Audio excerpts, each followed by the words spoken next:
অনেক কিছু কাজেরই ট্রিটমেন্ট আমি দিতে পারি ভালো। মনে করেন যে অনেকের যে বউ চলে জায়গা একটা ছেলের সঙ্গে, অনেকের প্রেম ভালোবাসায় ব্যর্থতা আছে, তাদের আমি 72 ঘন্টার ভিতরে ইনশাআল্লাহ রহমতে 72 ঘন্টার ভিতরে সমাধান করে দিই। এরা হলো রাহুর হার। আচ্ছা আচ্ছা। এই হার দিয়ে আমি মানুষকে জিন সাধন করি। আচ্ছা আচ্ছা। বোতল জিন সাধন করে সাগরে নিক্ষেপ করি। আচ্ছা আচ্ছা। মানুষের মানুষ বান মারে, নষ্ট করে, সেই রোগের কাজ করি আমি। এগুলো বোতলে ভরে মানুষ চালান করে দিই আচ্ছা নদীতে। কথা বুঝতে পারছেন? তবে অনেক করে দুশ্মনী করে ফেলা, জায়গা জমিলে মামলা, ঠিক আছে, কেস মামলা করে, অনেকে ভালোবাসায় ব্যর্থতা, ঠিক আছে, মনে করেন যে অনেকে দুশ্মনী করে জায়গা জমিন আটকিয়ে রাখে, সেগুলো আমি ছুটিয়ে দিই। সুপ্রিয় দর্শক, আসসালামু আলাইকুম। দেশ ও প্রবাসে যে যেখানে আছেন আপনাদের প্রত্যেককে শুভেচ্ছা জানিয়ে শুরু করছি আজকের প্রতিবেদন।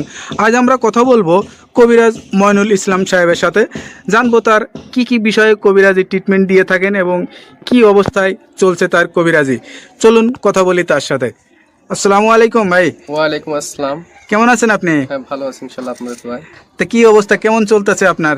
ভাই আমি তো মনে করেন অনেক রোগের কাজ করি, বুঝতে পারছেন, বিভিন্ন রোগের মনে করেন কবিরাজি কাজ করি, বাপ দামাল থেকে করি।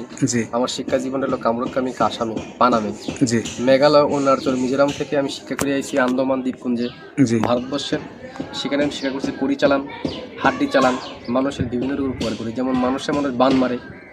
আচ্ছা আচ্ছা। এই যে আপনার রাতে যে দেখা যাচ্ছে কড়ি, হাড্ডি, এটি আসলে এইগুলোর মাধ্যমে চালান দিয়ে ট্রিটমেন্ট দিয়ে থাকেন নাকি? আসলে আমার শিক্ষা জীবনে পাইছি, ঠিক আছে।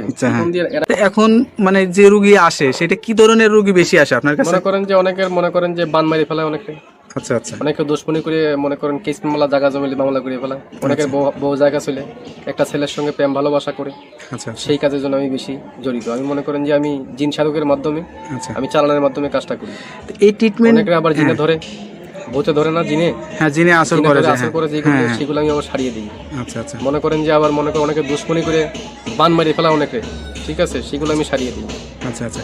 তো এই ট্রিটমেন্ট করার জন্য আসলে কি কি মানে করা লাগে? আপনি কোনো টাকা পয়সা নেন নাকি আসলে কি সিস্টেমে করেন? লাগে না, তবে মনে করেন টাকা পয়সা লাগে না, আমি ফ্রি করি।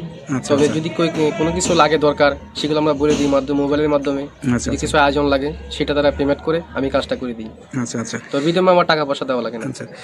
এটা ধরেন অনেকে আসতে পারে না, অনেকে দেখা যাচ্ছে যে মানে যোগাযোগ করতে পারে না, তাদেরকে কিভাবে ট্রিটমেন্ট? আমি মোবাইলে ট্রিটমেন্ট করি বেশি। আমি আন্দামান, অরুণাচলের, তারপরে মনে করেন শ্রীলঙ্কা, বিভিন্ন দেশের কাজ আমি মোবাইলের মাধ্যমে করি। যেমন দুবাই, মালয়েশিয়া, জার্মান, ঠিক আছে, ফিলিপাইনি, সৌদি আরব, কাতার, আচ্ছা, এগুলো কাজ আমি মোবাইলের মাধ্যমে করি।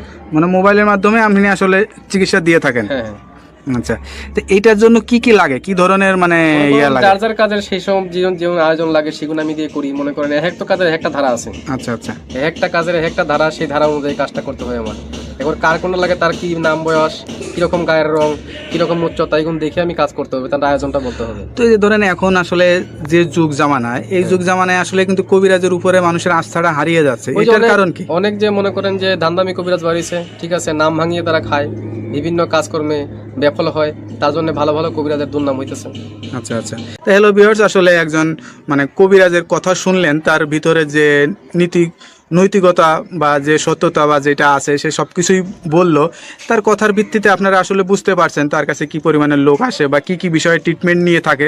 এরকম ধরনের যদি কোনো কারোর সমস্যা হয়ে থাকে তা আপনারা এই নাম্বার দেওয়া, স্ক্রিনের ভিডিওতে নাম্বার দেওয়া আছে, এই নাম্বারে যোগাযোগ করতে পারবেন। আশা করি আল্লাহর রহমতে সুফল পাবেন ইনশাআল্লাহ।